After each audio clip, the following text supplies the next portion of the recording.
Well, I want to go to my friend Joe Cardinale, the retired New York Police Department lieutenant. He knows of what he speaks, and maybe he can give us some advice on what we're going to be dealing with. What do you think, Joe?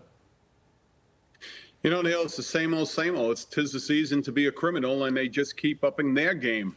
Yet the police departments are stifled because nobody wants to prosecute these crimes. And you could blame the stores as well for not doing their job and calling the police and let them do what they have to do. They just let this happen. They go out the door. They don't want their employees challenging them. So it's time for everybody to realize now it's going to hit them in the pocket. I am sure Amazon is going to double up on their drivers or do something, because there's no way they can leave a truck running, run to a door, and keep the pace that they do for the holiday season with the deliveries. And, you know, it's just not going to happen. So I think what's really got to happen is you have to let the people put the pressure on the politicians to prosecute the crimes. In New York City, Neil, they tried this back in August when they said, well, we're going to try something new. And they put the onus on the stores to call up and say, well, if you do complain about a certain patron, then we'll have the police come, and then it can lead to a more serious crime. It never does. It only affects the police officers who try to enforce it, because they did lock up one of the police officers. And then, you know, the irony of irony is what's going on in New York right now, and I suspect soon in other cities where, because of this migrant wave, in the case of New York, Eric Adams, the mayor, is going to downsize the police department and also cut back on future new classes of recruits. That is not going to help the situation.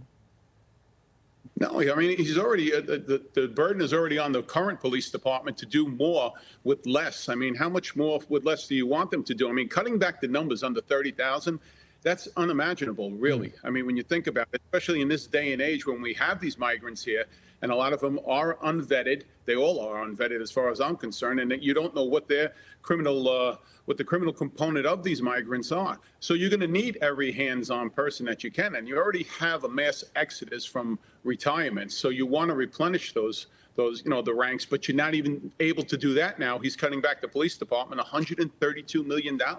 That's ridiculous. I mean, he's putting the pressure on the federal government. He's putting the pressure on everybody else to get the money that he's spending on migrants.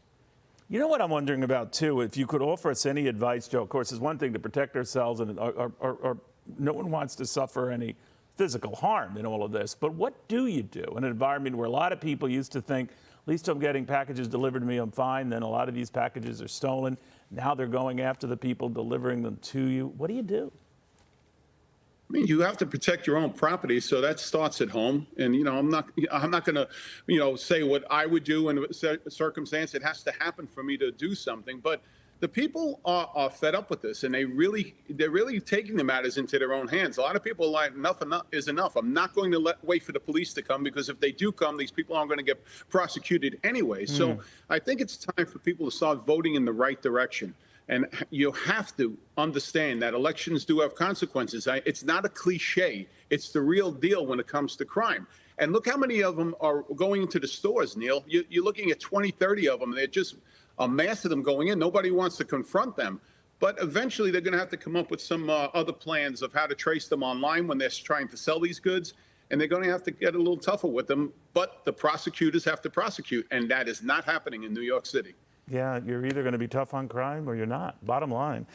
Joseph, good seeing you again. If I don't talk again before Thanksgiving, have a very good one, my friend. Hey everyone, I'm Emily Campagno. Catch me and my co-hosts Harris Faulkner and Kaylee McEnany on Outnumbered every weekday at 12 p.m. Eastern, or set your DVR. Also, don't forget to subscribe to the Fox News YouTube page for daily highlights.